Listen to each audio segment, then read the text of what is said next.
Hey, welcome to the Valued Life podcast. My name is Teresa Richards and I'm a mindset and productivity coach for perfectionists. My goal is to help perfectionists untangle their self-worth from their career and their achievements so that they can be productive without burning out. Today I'm going to be going over the 5 signs that you're a perfectionist and give you a crash course in the steps you can take to start your healing journey. So let's jump right in. A lot of people don't even realise that they are a perfectionist. I know I had no idea for many years, and if I'm going to be completely honest with you, it was only in the last year or so while I was starting my business, I was able to categorise my past behaviour and thinking patterns as perfectionism. I just thought that the old me was suffering with typical high achiever problems, so in my healing journey, I tackled each of those issues one by one. I think if I'd realised I was a perfectionist during my healing journey, it would have saved me so much time and energy because I would have streamlined my process a lot better. Instead, I haphazardly bounced around different problems, and at some points I let my own perfectionism impact my healing journey. For example, putting pressure on myself to heal faster and having unrealistic standards and expectations of what healing would look like. Because I guess, let's be real, you don't know what you don't know. And I didn't know a lot of things, which is why it kept me stuck for so long. So this is why it's really important for me to share my knowledge with as many people as possible, because there are so many perfectionists out there struggling to break their negative cycles. And I know how isolating it can feel when people just don't understand your way of thinking. So hopefully this episode will shed some light on whether or not you're a perfectionist and give you some tips on what to do if you are a perfectionist and how to heal your perfectionism and stop it from holding you back in life. So here are the 5 signs that you're a perfectionist. And by the way, it's in no particular order. It's just the 5 I've decided to pick. And also I just want to highlight that this is not an exhaustive list, and I will do other episodes on some other signs in the future. So here's the first one. You have all or nothing thinking. So you struggle to see the grey area, like things are either great or they're absolutely terrible. There's no in between. I used to be the same. I used to be able to help my friends and family. I used to be the mediator. I could see the grey area in everyone else's lives. But when it came to my own life, it was either great or it was absolutely terrible and I was the worst. There was no grey area. It was all or nothing. The next one is you have a fear of failure. So you're scared to make mistakes because deep down you think it means that you're not good enough. And obviously that's not the case, but deep down you feel like, okay, yeah, if I fail at this assignment, if I don't get the grade that I want, it means that I'm not smart enough. It means that I'm not good enough. It means that, my worth as a person, I'll never be successful. So you have this big fear of failure and it's constantly there, which leads me to my next point. You burn out often. So you're the person that keeps pushing yourself to the brink of exhaustion and you have no energy to complete your tasks because your standards are just so unrealistic. You go through cycles of go, go, go and burn out. I know a lot, a high percentage of my perfectionist clients are the people that are doing the workload of 2 or 3 people at work. And then they wonder why they keep burning out. And it's because it was just unrealistic to actually achieve that amount of work in a work week. Whereas other maybe high achieving driven people would be like, hey, this is not realistic. I can do this, this and this, but I can't do this, this and this. That you're going to have to find another way because this is not possible. Whereas perfectionists will take it personally and they will just keep going because they feel like they should be able to do it. But that standard is just completely unrealistic. The next one is you seek external validation, which again ties to the burnout often. So, you always look into authority figures, friends and family for praise about the work you do. So your management, you don't want to let them down. So you'd rather just hold your tongue, put your head down and try and get your work done, even though it's burning you out because you feel like you don't want other people to see you as a failure. So you want their praise. And even when you do get the praise and you get the promotions and things, you never sit with it long enough to really appreciate it. And then the next one and the final sign is you procrastinate. So you spend hours scrolling on social media, even though you know you have things to do. And it's a form of avoidance because you're scared that if you do the task you want to do and it's not good enough, then you're scared that it means you're a failure.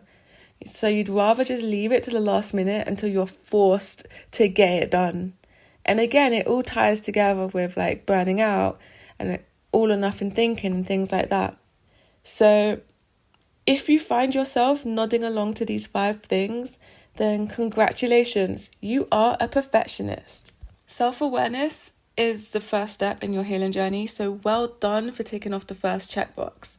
A big part of healing perfectionism comes from celebrating your wins, which is why I make a big effort to point out these things and give credit to my clients when they share the amazing work they've done.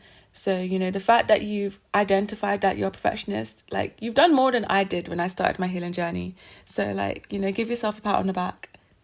But healing from perfectionism is a gradual process, and it takes a lot of self-reflection, self-compassion, and self-trust. You have to decide to live your life in a different way, and that can feel awkward and even cringy, So, for example, celebrating small wins is really difficult for perfectionists because, I'm going to be honest with you, we'd rather focus on the negative. Let's be real. We'd rather focus on all the things we haven't done or the things we did poorly and the things we haven't completed rather than actually stop and celebrate the wins that we have, big and small. Growing up, I remember my dad saying to me, it's so much easier to be negative than it is to be positive. And basically, being negative is literally the easiest path you can take. So, you have to choose to be positive and you have to choose to pause and celebrate your wins. Quick reminder, you can sign up to my weekly newsletter, The Sunday Reset, to get my reflections and real-life examples on how I manage my own perfectionism as a recovered perfectionist, as well as self-development tips and journal prompts. You'll be the first to hear about discounts on coaching. So go to thevaluedlife.co.uk/newsletter to sign up. So now back to the core bit of this episode. So if you want to heal your perfectionism, there are a few steps you can take. So the first step is you need to increase your self-awareness, okay? That is literally the first step in every healing program, and you can do this by reading books, listening to podcast episodes, reading blog posts, and most importantly, by journaling. And I preach to my clients about journaling all the time. And there is a reason why most really successful and balanced people talk about journaling. It's not a hippy dippy fake thing to do. There are actually real benefits to developing a regular journaling practice. Journaling gives you the space to actually reflect on your deepest thoughts, notice patterns, and then eventually, with time, question them. It forces you to stop avoiding yourself and actually build an honest relationship with yourself. It also allows you to look back on your past experiences and it puts things into perspective. It's one of the greatest gifts you can give yourself, and it doesn't even need to be a long 3-hour journal sesh. You can start with 1 sentence a day. Start so small. As I say to my clients, I say start small, start scrappy. Literally just start with 1 tiny little sentence a day and then build it into a weekly review. And then you can use journal prompts for deeper reflections and things like that. So there is no real excuse, literally 1 sentence. And it could be something as simple as, today this thing happened and I felt sad. It doesn't have to be really complicated. But the more you do it, the more you strengthen that muscle, and then the easier it becomes and the less awkward and cringy it feels. I used to roll my eyes whenever someone said journaling. All these gurus talk about journaling. They're you need to journal. And I'll just be here we go. Here we go again. But the truth is, journaling changed my life. That's why I preach about it. It changed my life in ways that you can't even imagine. Once you begin to, form that relationship with yourself, analyze your thoughts, and develop that habit, you start to trust yourself. You start to notice things about yourself that you wouldn't have noticed before. And it enables you to step off the script of autopilot, because a lot of the time we're just living life. We're just in autopilot, minding our own business, having these stories that we tell ourselves. Whereas when you start to journal, you're actually able to step off the script and analyze the stories that you're telling yourself. You can read back on it and be oh, actually, you know what? I didn't realize I was thinking like that, but now I can see why this situation ended up the way it did. It's because my mindset was like this. Like journaling is just an amazing thing. So I highly recommend you start if you want to start healing your perfectionism. Next, you need to challenge your limiting beliefs. So this ties back to the stories that you tell yourself when you're on autopilot. So for example, here are some common limiting beliefs that perfectionists have. So a lot of perfectionists believe that they're not good enough, that they're a failure, that they're destined to fail, or they don't deserve good things. And these limiting beliefs tend to come up when you feel triggered. So your manager says something to you and all of a sudden you start going down this story oh, it means I'm not good enough. He must think this or she must think that. And you start going down this path. So the key to start healing your perfectionism is to challenge these limiting beliefs. If not when they come up initially, or at least later on at a later point, through journaling or just self-reflection. I recommend you start journaling because it's good to write it down. Eventually you'll get used to it and eventually it will be a lot easier for you to challenge your limiting beliefs in your mind and in real time. But I think to start, just start small and start with journaling. And I recommend to my clients that they use this 4-step process for challenging their limiting beliefs. So number 1, identify the limiting belief. You need to be specific and notice the situation that's caused the belief to be triggered. So as I said before, for example, you received constructive feedback from your manager and the limiting belief that's triggered is I'm not good enough. So you've identified it. The next stage is to then consider the meaning or the story that you're attributing to this belief. So we all have stories that we tell ourselves. For example, you might make it mean that you're not good enough at your job because if you were good enough, you wouldn't make any mistakes. And then the next step is to question that belief. So can you know with certainty that this is true? For example, does receiving constructive feedback mean that you're bad at your job? I feel obviously it's easy to say the answer is no, but when you're in that mindset, you might think, oh my God, it means I'm bad. But when you answer this question, you might go, actually, yeah, that's not the case. Everybody receives constructive feedback, even the people at the top. And you might realize that constructive feedback is actually a great opportunity for your own development and is not really a reflection of your worth at all. So then now you've questioned that belief, the next stage is to find 3 pieces of evidence that go against that initial limiting belief. So for example, could there be a less painful interpretation to this situation that is as true as your original assumption, if not truer? For example, you have evidence that you're good at your job because you recently got promoted, or your manager took on board an idea that you had in a meeting, or you got a heartfelt testimonial from a previous client. Then you can say, actually, I am good at my job. It's not that you're not good enough. That limiting belief is incorrect. So you have 3 pieces of evidence that go against it. So this is a really, really key thing to do as a perfectionist and is definitely the next stage after becoming more self-aware. In fact, this helps you become more self-aware because it builds on that knowledge. So okay, these are my limiting beliefs. And then you can start to notice the patterns that come up. When are you triggered? What thoughts come up when you feel you need to push yourself and you need to burn yourself out to complete a task? Eventually you gather up a whole evidence bank of all the good things that you've done and your achievements. So it becomes a lot easier to pick out your positives and celebrate your wins. So the third thing you can do to start healing your perfectionism is switching your mindset from a goals-driven life to a values-driven life. And I'm not going to lie to you, okay? This process changed my life forever. And I know I said that about self-awareness and journaling and challenging my limiting beliefs. It's all true. But this especially changed my life. I can't go back to my old mindset because of this one thing. The benefits of living a values-driven life are just immense. And I cannot praise it enough. My whole business is based on this model. Literally, my business is called The Valued Life. I can't make it any clearer how important values-based living is or values-driven living is. It's so important. My whole philosophy is based on this.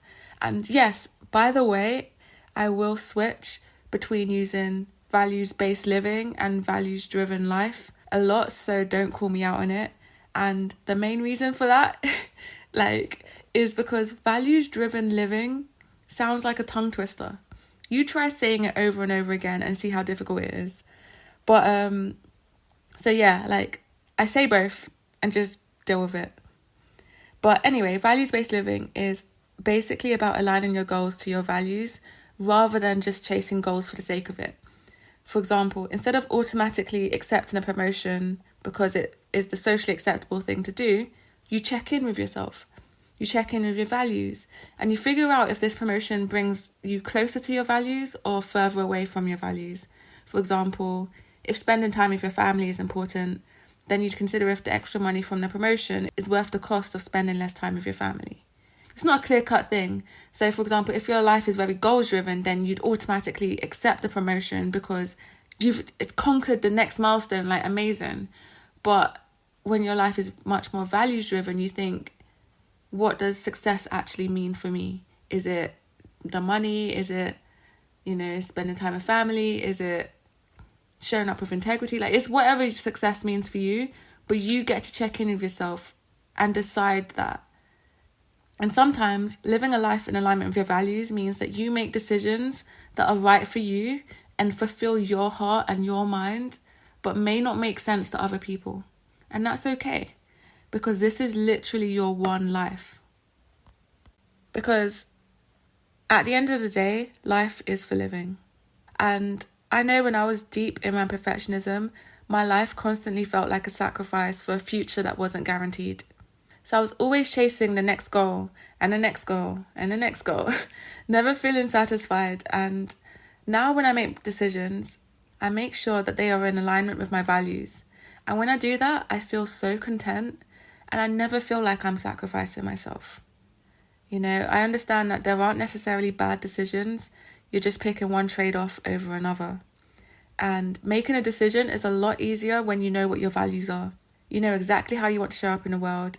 And it takes the pressure off and it helps you untangle your self-worth from your achievement and trust your intuition, which is something I feel like perfectionists really struggle with. And if you have no idea what your values are and you feel stuck, but you want to start your healing journey, you can download my free Values Over Perfection workbook by going to thevaluedlife.co.uk/free workbook. And it will take you on a journey and it will help you get a good idea on what your values are and help you start setting goals that are in alignment with your values. So yeah, I'm going to do a whole podcast episode on values-based living or values-driven living because it's so important to me and it's just changed my life. It caused the mindset shift. I had a whole paradigm shift when I realized that my goals and my definition of success were incorrect. And then I shifted it to alignment with my values.